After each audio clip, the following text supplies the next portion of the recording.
सुवर्णनगरी जळगावमध्ये सोनं आणि चांदीच्या दरात मोठी घसरण झाली. सोन्याच्या दरात प्रतितोळा 2,000 रुपयांची घसरण झाली, तर चांदीच्या दरात प्रति किलो 6,000 रुपयांची घसरण झाली आहे. सोन्याचा दर आता प्रतितोळा जीएसटीसह 1,54,000 रुपये झालाय, तर चांदीचे दर प्रति किलो जीएसटीसह 2,49,300 रुपये झाला आहे. दुर्गात बोहल्यावर चढण्यापूर्वी नवरदेवानं मतदानाचा हक्क बजावला. सिंधुदुर्ग जिल्ह्यात 14 ग्रामपंचायत पोटनिवडणुकीसाठी मतदान होणार आहे.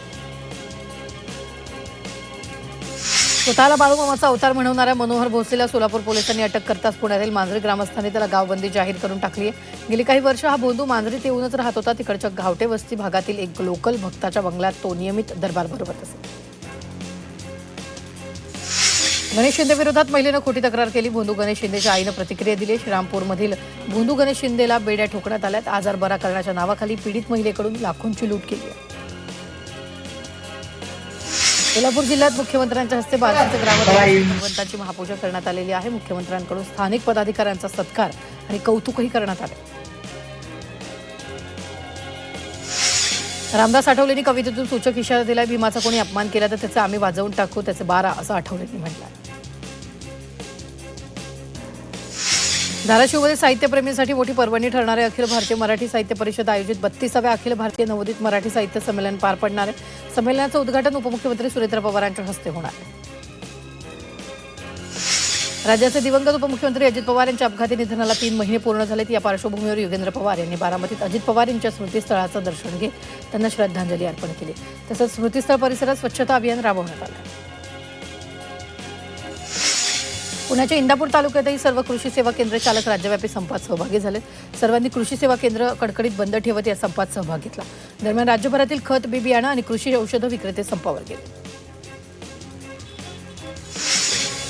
भंडारा जिल्ह्याच्या तुमसर तालुक्यात काही वार्डात स्वच्छ पिण्याचं पाणी येत नसल्यानं नागरिक आक्रमक झाले. आक्रमक नागरिकांनी नगरपरिषदेवर घागर जनआक्रोश मोर्चा नेला. मोर्चावेळी नगरपरिषदेत नगराध्यक्ष अनुपस्थित असल्यानं नगराध्यक्षाच्या खुर्ची आणि हार आणि घागर ठेवून निषेध नोंदवला. छत्रपती संभाजीनगर शहरात एलपीजीच्या तुटवड्यामुळे रिक्षा चालकांना अनेक दिवस पंपावर रिकाम्या हाती परतावं लागत होतं. आखातातील युद्धस्थितीमुळे पुरवठा विस्कळीत झाल्यानं उपलब्ध गॅसचा साठा लवकर संपत होता. आता शहरात गॅसचा मोठा साठा शहरात दाखल झाल्यानं दिलासा मिळण्याची शक्यता. पिंपरी चिंचवडमध्ये भाजपकडून अजूनही स्वीकृत नगरसेवकांची निवड करण्यात आलेली नाही, त्यामुळे इच्छुक कार्यकर्त्यांमध्ये संभ्रम निर्माण झाला आहे. तर दुसरीकडे राष्ट्रवादी काँग्रेसनं स्वीकृत नगरसेवकांच्या नावांची घोषणा केली आहे.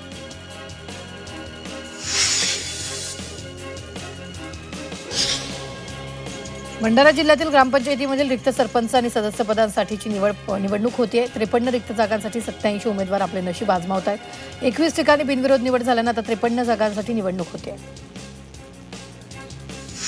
नागपूर शहर पोलीस दलातील सहाय्यक पोलीस निरीक्षक शिवाजी ननवरे यांनी धौलागिरी शिखर सर केला. जगातील 7व्या क्रमांकाचं उंच आणि अत्यंत कठीण समजलं जाणारं नेपाळमधील धौलागिरी शिखर यशस्वीरित्या शिवाजी ननवरे यांनी सर केला. या शिखराची उंची 8,167 मीटर इतकी असून अशी कामगिरी करणारं महाराष्ट्र पोलीस दलातून हे पहिलंच अधिकारी ठरले. वाशिम अकोला सीमेवरील काटेपूर्ण अभयारण्यात 1 मे रोजी होणाऱ्या वॉटर होल सेन्सससाठी वन विभागानं तयारी पूर्ण केली. बौद्ध पौर्णिमेच्या रात्री होणाऱ्या उपक्रमासाठी कॉर आणि बफर क्षेत्रात एकूण 11 मचान उभारण्यात आले.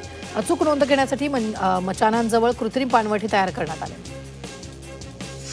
आपल्या आक्रमक शैलीसाठी ओळखले जाणारे आमदार भास्कर जाधव यांचा एक वेगळा पैलू चिपळूणमध्ये पाहायला मिळाला. आपल्या ड्रायव्हिंग लायसन्सची मुदत संपल्यानंतर जाधव यांनी कोणतीही व्हीआयपी सवलत न घेता थेट आरटीओ कॅम्प गाठलं. सर्व नियमांचं पालन करत रीतसर ड्रायव्हिंग टेस्ट केली. महाराष्ट्र नवनिर्माण सेनेच्या वतीनं सदस्य नोंदणी अभियानाला सुरुवात करण्यात आली. दौंड शहर आणि तालुक्यात राबवण्यात येत असलेल्या या अभियानामध्ये मनसेच्या पदाधिकाऱ्यांनी पुढील 3 दिवसात तब्बल 10,000 सदस्य जोडण्याचा संकल्प व्यक्त केला. संभाजीनगर महानगरपालिकेच्या घनकचरा विभागानं प्लास्टिक पिशव्या मुक्त करण्याचा निर्धार केला. सोमवारी नवीन मुंढा या भागात 2 व्यापाऱ्यांकडून जवळपास 2 टन प्रतिबंधित प्लास्टिक पिशव्यांचा साठा जप्त केला आहे. हिंगोली तालुक्यात घरकुल लाभार्थ्यांना मोफत वाळू उपलब्ध होण्यासाठी महसूल विभागाच्या वतीनं 6 वाळूघाट आरक्षित करण्यात आले. खंबाळा इथं महसूल विभागाच्या वतीनं घरकुल लाभार्थ्यांना वाळूचं वाटप करण्यात आलं आहे. पुरंदर विमानतळासाठी राज्य सरकारनं एमआयडीसीला 6,000 कोटींची कर्जमाफीला मान्यता दिली. या निर्णयामुळे भूसंपादन प्रक्रियेला वेग मिळणार असून प्रकल्पाला चालना मिळणार आहे. शेतकऱ्यांचा मोबदला आणि पुनर्वसनासाठी निधी वापरण्यात येणार आहे. छत्रपती संभाजीनगरातील डॉक्टर बाबासाहेब आंबेडकर मराठवाडा विद्यापीठाकडून पदवी प्रदान करण्यात येते. पदवी हरवल्यानंतर दुसरी प्रत नियमित शुल्कासह अतिरिक्त 2,000 रुपयांचा दंड भरून देण्यात येतो. तर तिसऱ्यांदा पदवी प्रमाणपत्र हवं असल्यास 30,000 आणि चौथ्यांदासाठी 20,000 रुपये दंड आकारण्याचा निर्णय घेतला. हिंगोली जिल्ह्यात दिवसेंदिवस उष्णतेचा पारा वाढत चाललाय. उष्णतेमुळे नागरिक हैराण झाले तर विद्युत पुरवठा खंडित होण्याची शक्यता निर्माण झाली. अहिल्यानगर जिल्ह्यात उष्णतेचा पारा दिवसेंदिवस वाढतोय. वाढत्या तापमानाचा थेट परिणाम पाणी पुरवठ्यावर होताना दिसतोय. उन्हाच्या तीव्रतेमुळे जिल्ह्यातील अनेक गावांमध्ये पाण्याची टंचाई निर्माण झाली. लातूरमध्ये आणखी एक उष्माघाताचा बळी गेला. स्वतःच्या शेतात जनावरांसाठी चारा कापत असताना एका वृद्ध शेतकऱ्याचा मृत्यू झालाय. निलंगा तालुक्यातल्या पानचिंचोली गावात ही घटना घडली. गेल्या काही दिवसांपासून विदर्भ उष्णतेमुळे होरपळून निघतोय. त्यामुळे नागरिकांना आरोग्याच्या समस्या सतावत आहेत. त्यामुळे नागरिकांनी विशेष काळजी घेण्याचं आवाहन करण्यात आलं.